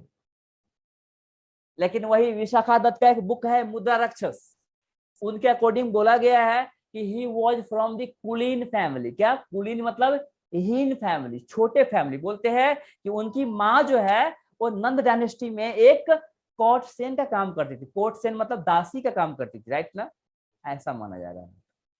लेकिन अगर हम देखने जाएंगे तो अभी तक यही बात मानता है कि कुछ भी हो लेकिन वो छोटे जाति के जरूर थे, लेकिन एडमिनिस्ट्रेटर में आज तक सबसे बेस्ट एडमिनिस्ट्रेटर वही थे। हमारे इंडिया में जितने भी राजा आए हैं उसमें सबसे बेस्ट एडमिनिस्ट्रेशन अभी तक की मैं बात कर रहा हूं वो मॉडर्न एडमिनिस्ट्रेशन ही था। ओके, समझ रहे हैं आप, उनका एडमिनिस्ट्रेशन इतना चुस्त दुरुस्त और अच्छा होता था। ओके, और इसका श्रेय जाता है किसको, चाणक्य को और चंद्रगुप्त मौर्य। ही was also very brave, Chandragupta Maurya थे। चाणक्य ने एक बुक लिखा था, बुक का नाम क्या था, अर्थशास्त्र। तो इंडिका किसने लिखा था, दोनों लिखो, दोनों बुक इंपोर्टेंट है। Indica was written by Megasthenes, लिख लिए, नागा नहीं, मेगास्थनीज।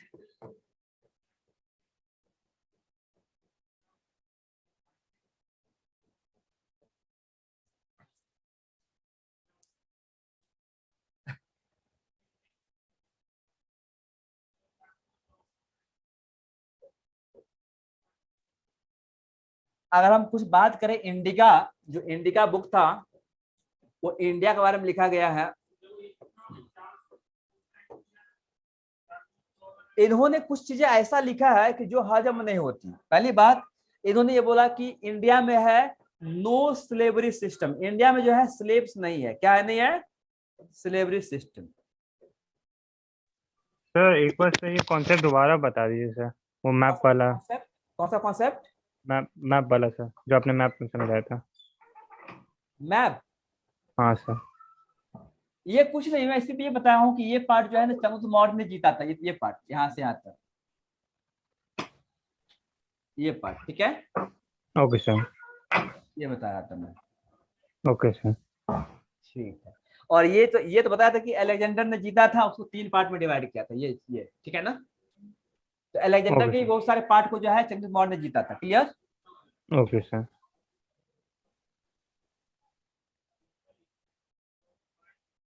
ओके, तो देखो इंडिका एक्चुअली क्या है, सेल्कस निकेटर ने एक एम्बेसडर जिसका नाम था मेगास्थनीज वो भेजा था चंद्रगुप्त मौर्य की कोर्ट में। उसने एक बुक लिखा था इंडिका। इंडिका मतलब क्या, इंडिया के बारे में और स्पेशली इंडियन एडमिनिस्ट्रेशन के बारे में लिखा है। ऐसा नहीं सिर्फ एडमिनिस्ट्रेशन नहीं था, इसके साथ इंडियन कल्चर और इंडियन कल्चर रिलीजन वगैरह सबको भी जिक्र किया गया उस बुक में, ठीक है ना। अब है इसने बोला कि नो स्लेवरी सिस्टम, जो कि चाणक्य खुद बोलता है कि उस टाइम स्लेवरी सिस्टम था, दास प्रथा चलता था, दासी प्रथा चलता था, स्लेव का एक अलग डिपार्टमेंट था। चाणक्य के बुक में लिखा है अर्थशास्त्र में, और ये बोलता है स्लेवरी सिस्टम नहीं था, कंफ्यूजन है। लेकिन ये गलत नहीं है ना, वो गलत है ना ये गलत है, बता रहा हूं क्यों। दूसरा, यहाँ पे इन्होंने लिखा है कि फेमाइन नहीं आया था, नो फेमाइन, जबकि ये गलत लिखा है क्योंकि जब लास्ट मोमेंट पे जब फेमाइन आया था तो चंद्रगुप्त मौर्य 12 साल, जानना वो फेमाइन 1-2 साल के नहीं, 12 साल तक रहा था काल फेमाइन। और फिर फाइनली चंद्रगुप्त मौर्य राजपाट को छोड़ देता है, जैन धर्म को स्वीकार कर लेता है और भद्रबाहु के साथ कर्नाटक नीलगिरी पर्वत पे श्रावण बेलगोला के पास चला जाता है। वहां पे वो अंतिम संस्कार मतलब क्या, देह त्याग करते हैं। क्या करते हो, सेलखाना करते हैं, स्टारवेशन के थ्रू सेल्वेशन को प्राप्त करते हैं और देह त्याग करते हैं। कहाँ, श्रावण बेलगोला कर्नाटक भद्रबाहु के साथ। तो ये भी नई बात है। तीसरा, इन्होंने बोला कि एक्चुअली वहां पे जो कास्ट सिस्टम है, कौन सा system, caste system on the basis of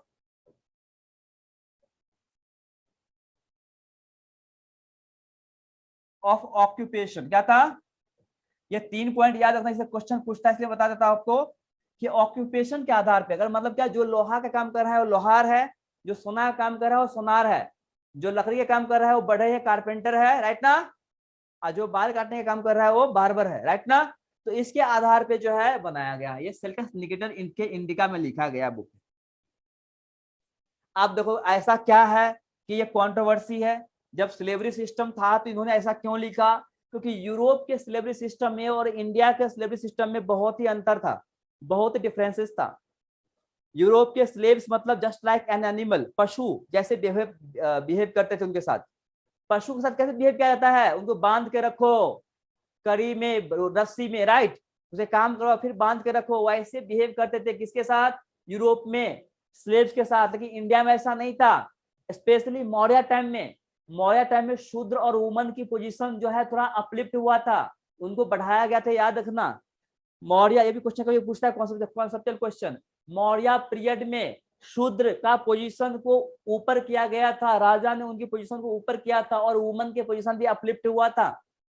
okay, जो कि लेटर वैदिक पीरियड में बहुत जरा बहुत नीचे कर दिया गया था। ओके, आई बात समझ में। तो ये मौर्य पीरियड में जिसको अपलिफ्ट किया गया था, ये भी कॉन्सेप्चुअल क्वेश्चन कभी पूछ देता है। अब बताइए कि वहां पे दासियों के साथ भी इस तरह का व्यवहार होता था कि पता ही नहीं चलता था कि वो दासी है, लगता था कि घर के मेंबर है। तो ऑफकोर्स उसने गलत नहीं लिखा कि घर के मेंबर जैसा लगता था, दासी और दास भी। उस टाइम में अनटचेबिलिटी नहीं था, याद रखना, अनटचेबिलिटी उस टाइम में नहीं था। अनटचेबिलिटी स्टार्ट हुआ है गुप्ता पीरियड में। गुप्ता पीरियड के पहले अनटचेबिलिटी का शब्द, अछूत शब्द का कोई भी प्रमाण नहीं मिलता है, समझ रहे हो।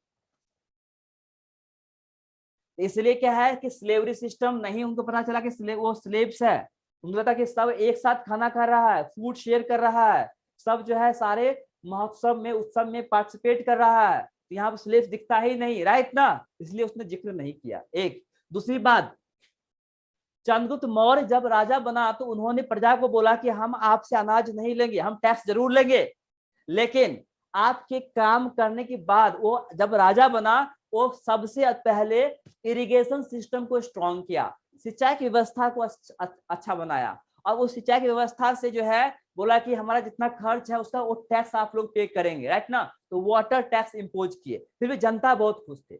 मौर्य पीरियड में जनता बहुत ही खुश थी, आई बात समझ में, पब्लिक बहुत ही हैप्पी थे। दूसरा, इन्होंने स्टैंडर्ड वेट बनवाया। तीसरा, इन्होंने बोला कि हम आपके अनाज नहीं खाएंगे, हम जो भी करेंगे आपसे अगर टैक्स ले रहे हैं तो आपके लिए ही काम करेंगे, ये इनका प्रतिबंध, क्या बोलते उसको, संकल्प था। तो रॉयल लैंड होता था, क्या लैंड मतलब क्या है कि राजा खुद से खेती करवाते थे या खेती करते थे अपने जमीन पे, उसको तो रॉयल लैंड को क्या बोलते हैं, सीता। याद रखना, यहाँ पे हम सीता की बात करें, सीता माता की बात नहीं कर रहा हूं, ये भी क्वेश्चन पूछ सकता है। Sita was the name of the royal land, जहां पे, जहां, वैसे मैं बता दूं सीता किसको बोला गया है, हल को। किसको? हल जो होता है खेत, खेत में जो सीता है, इसे क्या होता है, हल से जो बनता है उसको सीता बोला जाता है, पता है आपको। और माँ सीता का जन्म जो है ऐसे हुआ, करना नाम पड़ा माँ सीता, आया समझ में। और सीता मतलब क्या है यहाँ पे, रॉयल लैंड, क्या रॉयल लैंड। तो रॉयल लैंड पे वो खेती करवाते थे, उसी से वो चलाते थे। और जब कभी भी फेमाइन आता था तो लोगों में अपना अन्न दान करते थे, लोगों को उल्टा अन्न देते थे। मतलब जब फेमाइन आया 12 साल का, सिंचाई व्यवस्था इतना अच्छा था कि फेमाइन पता भी नहीं चला, और लोगों को वो अनाज जो है दान किए थे, कोई भूख से नहीं मरा था। 12 वर्ष कुछ होता है, 12 ईयर्स तक फेमाइन था, लेकिन किसी को मरने नहीं दिया। ऐसे राजा थे चंद्रगुप्त मौर्य। सोचिए क्या हुआ, क्यों ऐसे स्तब्ध हो गए आप लोग? ओके, इसलिए फेमाइन का इन्होंने जिक्र नहीं किया। फेमाइन, इनका मतलब था कि फेमाइन मतलब क्या, मौतें, क्या महामारी में लोग भूखे पेट से मरे, हजारों लाखों करोड़ों मरे, ऐसा। लेकिन ऐसा इंडिया में नहीं हुआ था, क्योंकि राजा हमारे सशक्त थे। ओके, उनके खेत में होता था अनाज, सीता में वो लोगों में बांटते थे जरूरत के टाइम पे। कास्ट सिस्टम उसने देखा, हालांकि ये गलत है ये, क्योंकि ये ऑक्यूपेशन के बेसिस पे तो कास्ट, हाँ नो डाउट, लेकिन ज्यादातर किस पे बेसिस था, जन्म के आधार पर कास्ट बनाया गया था, राइट ना, किस आधार पे, जन्म के आधार पे। ओके, ये सुनो, बताया था कास्ट का जन्म कैसे होता है, याद करो। चलिए, तो ये हमारा मेगास्थनीज का बुक था, क्या नाम था बुक का, इंडिका। लेकिन हमारे चाणक्य, कौन, चाणक्य का नाम सुने आप लोग, चाणक्य के पिता का नाम क्या था, चाणक्य। चाणक्य का बेटा चाणक्य, जैसे कुंती का बेटा कौन्त्य, राधा का बेटा राधेय, वैसे चाणक्य का बेटा चाणक्य। आई बात समझ में। चाणक्य तक्षशिला यूनिवर्सिटी में प्रोफेसर थे, पता ही होगा आपको इसकी स्टोरी। इनका ओरिजिनल नेम था विष्णु गुप्ता, क्या नाम था, Vishnu Gupta was original name of Chanakya, Vishnu गुप्त।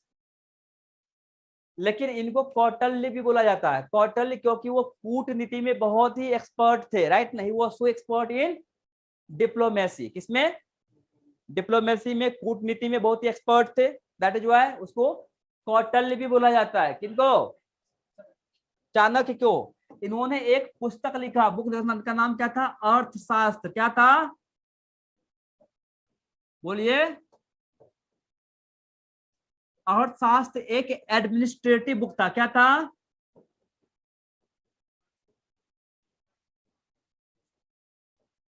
एक एडमिनिस्ट्रेटिव बुक था। ओके, क्या हुआ, अर्थशास्त्र में टोटल 6,000 श्लोक थे, कितने,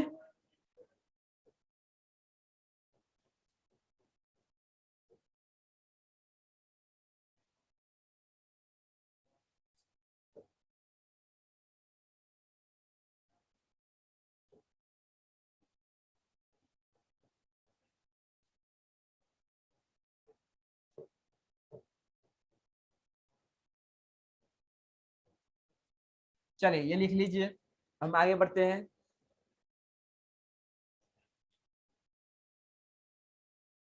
तो लिखे लास्ट में, लिखो, Chandragupta Maurya accepted Jainism, Chandragupta Maurya accepted Jainism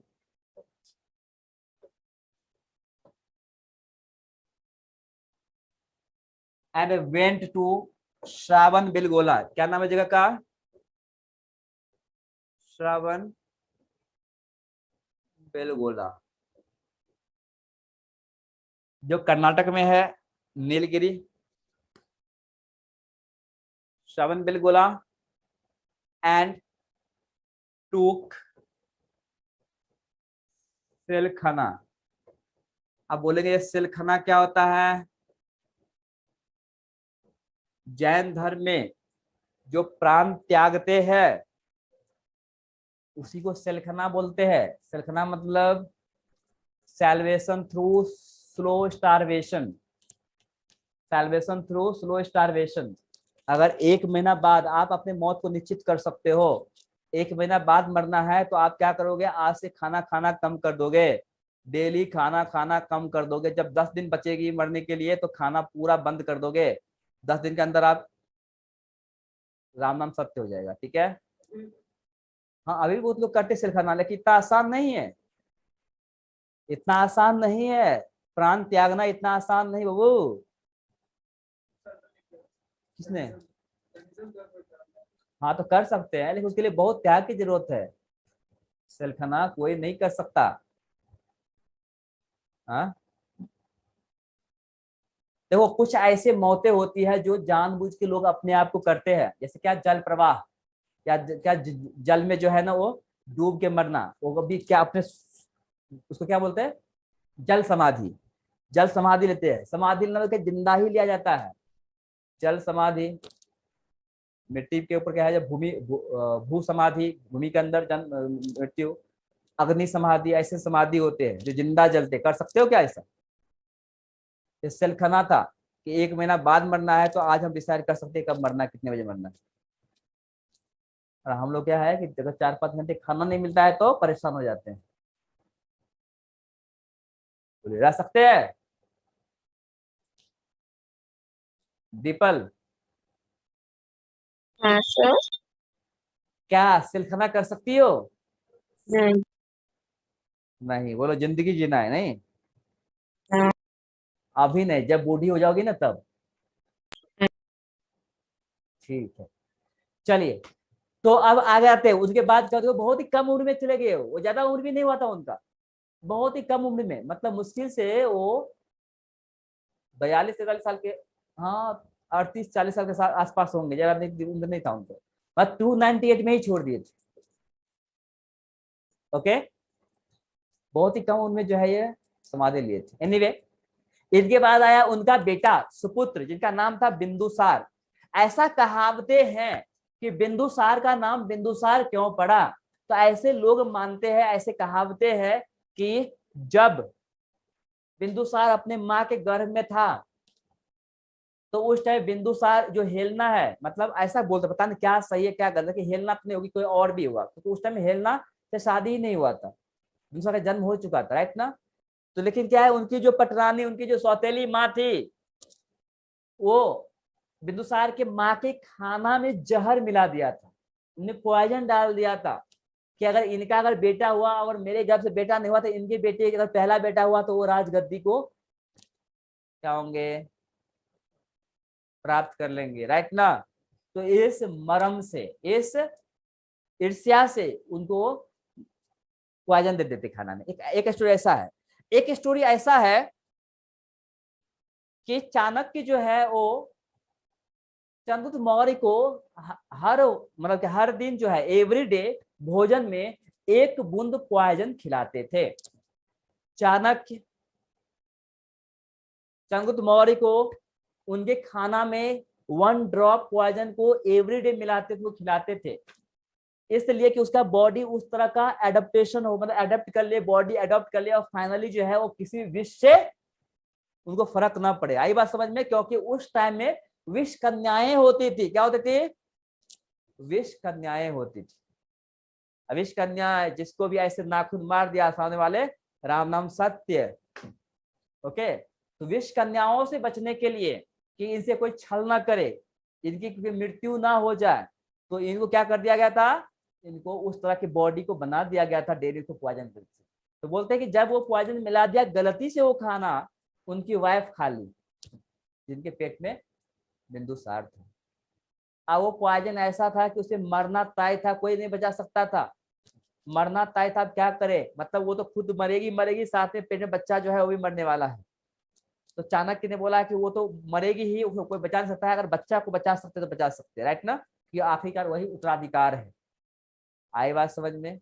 Chanakya ने उनके माँ का गला काट दिया ताकि विष अंदर नीचे ना जाए, तब तो चला गया था, गला काट दिया, और उसका एक बूंद असर जो है वो बिंदुसार के माथे पे विष का था, इसलिए नाम पड़ा बिंदु असर, राइट ना, बिंदुसार। क्लियर, नाम के पीछे कहानी है बिंदुसार। लेकिन ये कहानी पढ़ के क्या मतलब, ये तो पूछने वाले नहीं। लिखे बिंदुसार के बारे में।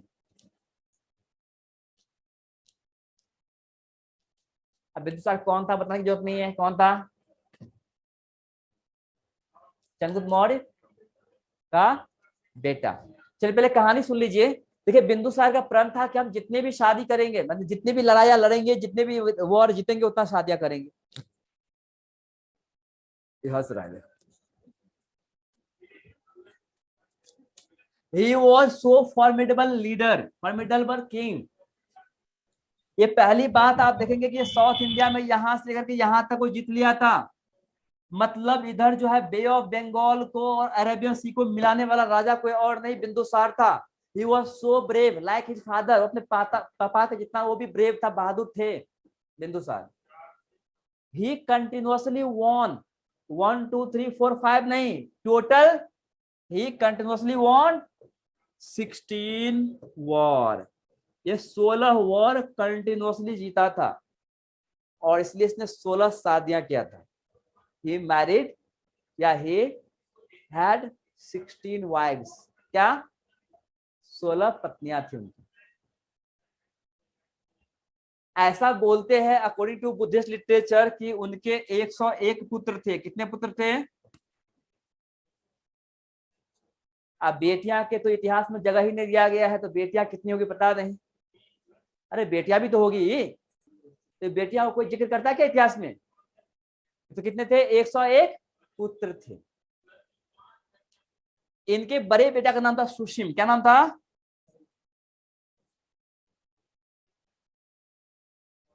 सुशीम। देखिए सुशीम और अशोक भी हमेशा लड़ाई होता था, अशोक भी उसका बेटा ही था। ऐसा स्टोरी है कि अशोक जो है एक वैद्य की, मतलब वैद्य की सॉरी, अशोक की माँ जो है एक वैद्य की बेटी थी। ऐसा माना जा रहा है कि जब बिंदुसार जो है एक वॉर से लौट रहा था या शिकार करने गया था, वो घायल हो गया था। उस घायल अवस्था में जो है एक वैद्य की बेटी उसको आश्रम में ले गया और उनको मरहम पट्टी किया, उनको जड़ी बूटी लगाया, तो वो स्वस्थ हो गए। स्वस्थ होने के बाद जो है वो वैद्य की बेटी से को देखा कि वो इतना ज्यादा हमें, मतलब क्या, वो राजा को सेवा कर रही है, तो उनसे प्रेम हो गया, उनसे शादी कर लिया। आई बात समझ में। जब वो शादी कर लिया और जब वो घर लौटा, तो ऐसा बाकी के रानी उसको स्वीकार नहीं किया, इसलिए क्योंकि वो एक वैद्य की बेटी थी, एक गरीब की बेटी थी, राइट ना। बोला कि गरीब की बेटी इस घर की महारानी या रानी नहीं बन सकती है। आई बात समझ में। इसलिए उस वैद्य की बेटी का नाम था क्या? सुभद्रांगी। क्या? सुभद्रांगी। लेकिन लेकिन वो अपना धर्म निभाया था, इसलिए बिंदुसार जो है सुभद्रांगी को धर्मा के नाम से बुलाता था। धर्मा। धर्मा क्यों? क्योंकि वो धर्म निभाई थी, राइट। तो ऐसे स्टोरी है। तो इसलिए अशोक को, मतलब सुभद्रांगी के बेटा को कोई भाई नहीं चाहता था। 99 ब्रदर्स तो इसको चाहता ही नहीं था अशोका को, इसलिए अशोका बाद में 99 ब्रदर्स को मारता है। क्या सोच रहे हो? सूर्य ने स्टोरी नहीं मारा है? हाँ हाँ, अब क्या करेंगे, अभी उनको मजबूरी था मारना, तो जान, अब क्या उसमें गलती इनके 99 ब्रदर्स का था, उनका गलती नहीं था। तो चलिए पहले हम लिखते हैं इनके बारे में। किसके बारे में? बिंदुसार। तो लिखिए he continuously won 16 wars, he had 16 wifes. कितने पत्नियां थी इनके?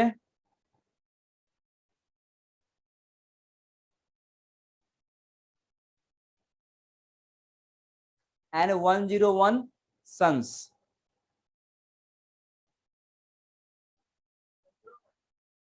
सोलह। हाँ। धर्म क्या दीपल? पूरे धर्म मेरी आवाज नहीं आ रही है? आ रही है आवाज आपकी? बिंदुसार ने धर्मा से शादी किया। काय बोलते, आवाज नहीं आ रहा है प्रॉपर। बिंदुसार ने धर्मा से शादी किया। हाँ, बिंदुसार ने धर्मा से शादी किया। धर्मा का ओरिजिनल नेम था सुभद्रांगे। क्लियर? हाँ, तो वो पर सब वो और में थोड़ी था, 17 देखो वो सब इम्पोर्टेंट नहीं है ना, मैं इसलिए नहीं बता रहा हूँ। सारा कुछ लिखे क्या मतलब है, जो इम्पोर्टेंट है ना उसी पर हम बात करेंगे। वैसे स्टोरी हम देखने जाएंगे तो हम एक ही चीज पकड़ेंगे, बहुत लंबी लंबी स्टोरी है, राइट? समझ रहे दीपल? हाँ। तो क्या करेंगे, जहां जहां आप देखिए हिस्ट्री तो है, या मैं मानता हूँ स्टोरी वाला बातें हैं, पढ़ेंगे तो मजा आता है, लेकिन मैं उस तरफ इसलिए नहीं पढ़ा रहा हूँ कि मेरे पास टाइम कम है, हम उतना नहीं पढ़ा सकते हैं। ओके, वरना हिस्ट्री का ऐसा सब्जेक्ट है जहाँ पे स्टोरी पढ़ लो, हिस्ट्री फिनिश्ड। ऐसे करने की जरूरत भी नहीं है, लेकिन क्या करें, ये वही है कि एक एक पर्सन पे दो दो तीन तीन स्टोरी है, अब उसको सुनो क्या। देखो बिंदुसार से लोग इतना डरते थे, इंडिया के तो बाकी तो डरता ही था, इधर जो है मतलब इधर जो सेल्कस निकेटर का सक्सेसर जिसका नाम था एंटियोकस, क्या नाम था, एंटियोकस, वो भी बिंदुसार से डरता था। इधर के पर्सिया के रूलर वगैरह सब डरता था बिंदुसार से। He was so formidable ruler. Formidable क्या, उनसे लोग डरते थे इतना ज्यादा। एंटियोकस को एक बार जो है ऐसा स्टोरी दिया गया है कि एंटियोकस को एक बार जो है बिंदुसार ने उनसे मांगा कि you just send me some figs and wine with sophist, मुझे सॉफिस्ट फिग और वाइन भेजो। ये इनको सॉफिस्ट और सॉरी, फिग जो है क्या होता है, फिग एक तरह का फ्रूट है, ड्राई फ्रूट है। क्या लिया है, ड्राई फ्रूट है। फिग और वाइन तो भेज दिया, लेकिन बोला, ये पोलाइटली रिप्लाई किया कि sophist is not for transport, export के लिए नहीं है। पोलाइटली रिप्लाई किया, इनकी इतना हिम्मत नहीं किए। सोच सकते हो कितना डरते थे बाकी के राजा लोग। तो ये थी इनकी हस्ती, किनकी, बिंदुसार की। तो चलिए हमें क्या लिखिए, in Greek books Bindusara is written as Amrit घट।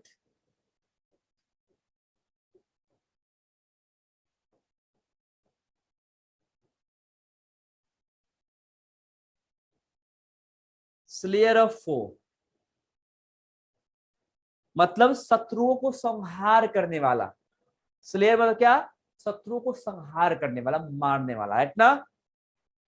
अमृत घाट इसका नाम दिया गया था बिंदुसार को।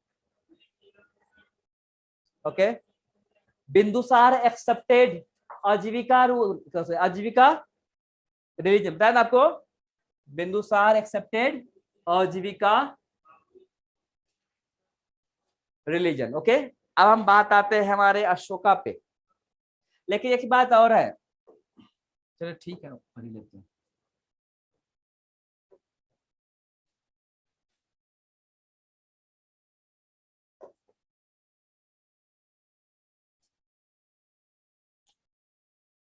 अब देखो, बिंदुसार के समय में ही लास्ट में जो है ना, ये जो कलिंगा है, कलिंगा अपने आप को इंडिपेंडेंट कर लिया था। अब ये कलिंगा जो है वो बिंदुसार के समय क्या हो गया, इंडिपेंडेंट हो गया। आई बात समझ में? कलिंगा, देखो ये अशोका अपने लाइफ में एक ही वॉर लड़ा है, कलिंगा, वो जीता है, राइट ना। आई बात समझ में? तो वो जो है ये कलिंगा फिर से अलग हो गया था, और यहाँ पे 3 किंगडम था। यहाँ पे था एक चेरा, क्या नाम था, चेरा। ओके, चोला,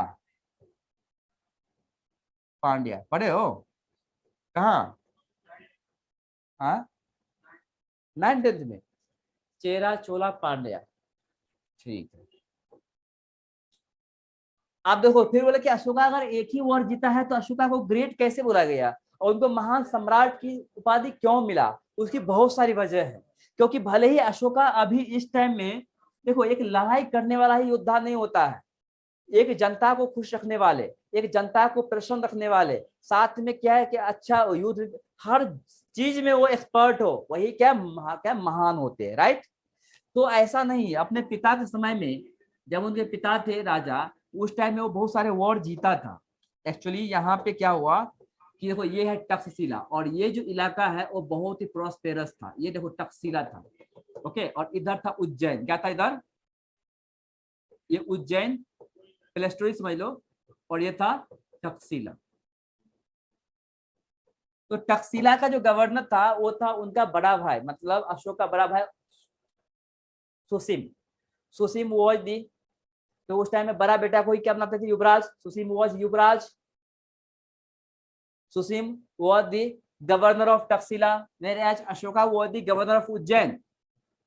बट उज्जैन के जनता अशोका को इतना प्यार करते थे, इतना प्यार करते थे कि अशोका को दर्शन देखने करने के लिए तरसते थे, और इनको प्यार से नाम रखा था अशोका का वहां के जनता ने, प्रियदर्शी। ये भी क्वेश्चन पूछता, याद रखना, प्रियदर्शी किसका नाम, राइट ना? प्रियदर्शी या प्रियदर्शी जो है वो अशोका को ही बोला गया है, जो देखने में प्रिय हो, राइट ना, जिसको देखने में सुकून मिलता था जनता को। तो अशोका को प्रियदर्शी और देवम प्रिय, उसको क्या देवता के इक्वल मानते थे, देवम प्रिय। जैसे देवता प्रिय है वैसे अशोका प्रिय थे वहां के जनता के लिए। उज्जैन के लोग इनसे बहुत ही प्रसन्न थे, अशोका से। आई बात समझ में? तो जो उज्जैन में जो है मास के इंस्क्रिप्शन, कौन से इंस्क्रिप्शन? मास की, याद रखना, एक मास की इंस्क्रिप्शन है जिसमें इसका नाम, अशोक का नाम क्या लिखा है? प्रियदर्शी और देवम प्रिय। याद है ना?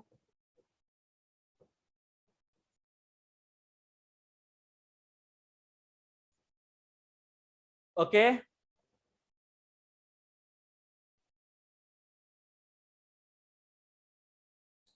आप देखो ये अशोका, क्योंकि एक्चुअली सुशीम जो है बहुत ही अयास किस्म के लोग था, मतलब क्या, ये बहुत ही ज्यादा, एक उन्होंने बाप के बिगड़ेल बेटा, क्या बाप के बिगड़ेल बेटा ना, एक मैथिली में कहावत है, सुधरल बाप के बिगड़ेल बेटा, मतलब अच्छे पिता का, हाँ। तो ऐसा ये जो है बहुत ही ज्यादा धुन, क्योंकि युवराज बन चुका था, उनको मालूम था कि अगला शासक मैं ही बनने वाला हूँ, राइट। और उनके साथ जो है उनके 99 ब्रदर्स का भी साथ था, और अशोका को सब अलग कर दिया था। अशोका की मम्मी, क्योंकि वो छोटे कास्ट से बिलोंग करती थी, हालांकि खुद वो भी छोटे कास्ट था, फिर भी उसे बिलोंग करता था, इसलिए क्या अब जो है अशोका को मारने का कितने बार प्लानिंग किया गया, क्योंकि अशोका की तरक्की से अब ये जलने लगा था।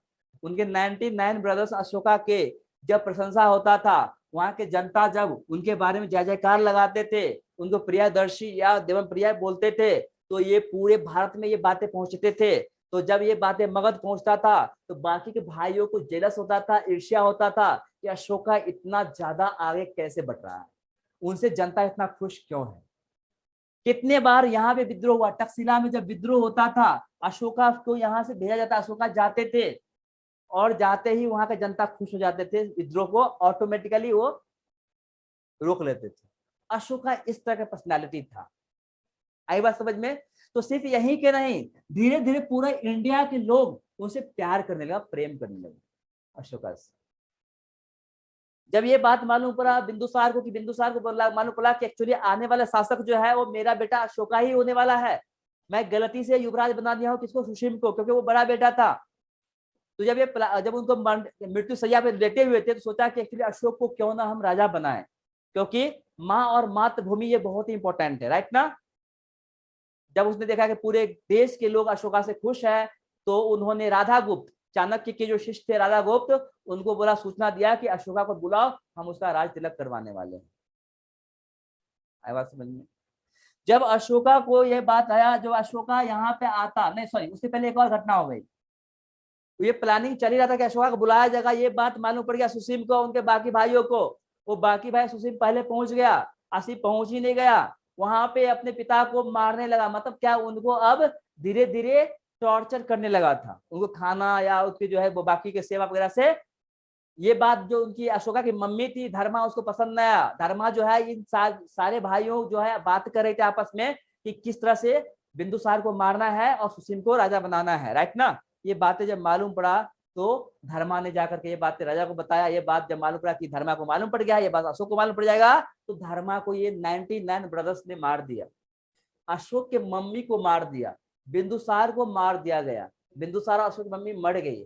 अब जो है उनको भेजा गया राजा गुप्त, जब तक आते उज्जैन अशोक को बोलते, अशोक को आज की तरह थोड़े फोन थी जो फोन लगा दो ऐसा हो गया, पहले पहुंचने में 2-3 दिन 4 दिन लग जाते थे ना, यस और नो। तो वहां पहुंचे उज्जैन में, अशोक की सारे आप बेटी बताया।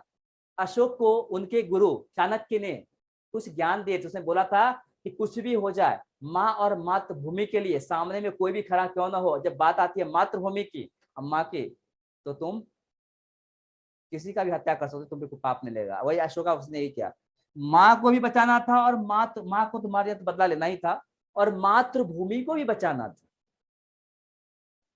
वो बिगड़ेल था, नशेबाज था, अय्याज था, राइट। तो माँ और मातृभूमि को बचाने के लिए उन्होंने 99 ब्रदर्स की हत्या किया है। उन पे इल्जाम बार बार लगा है, 99 ब्रदर्स को मारा है अकेले। ये अपने छोटा भाई तिस्सा को छोड़ दिया। ओके, ये बहुत टाइम हो गया, कोई लंबा है स्टोरी, इसमें और भी बहुत सारा पॉइंट है, क्योंकि इसमें मैं बताऊंगा कि कैसे कौरवकी जो है यहाँ की महाराज, यहाँ की राजकुमारी कलिंगा की कौरवकी जो है वो एक तरफा प्यार करती थी अशोका से। कैसे अशोका ने कलिंगा पर अटैक किया, कलिंगा वॉर क्यों हुआ, कलिंगा वॉर के बाद अशोका जो है बुद्धिज्म को क्यों स्वीकार किया, उनका मार्ग क्यों बदल गया, चेरा चोला पांड्या को जो है उस जीतने के बाद भी मतलब क्या है उनको क्यों नहीं कंप्लीटली जीता, वो दिग्विजय से धर्म विजय की ओर क्यों चल पड़े। ये सब स्टोरी हम लोग पढ़ेंगे नेक्स्ट लेक्चर में, ठीक है, या ज्यादा हो जाएगा। हाँ बोलिए।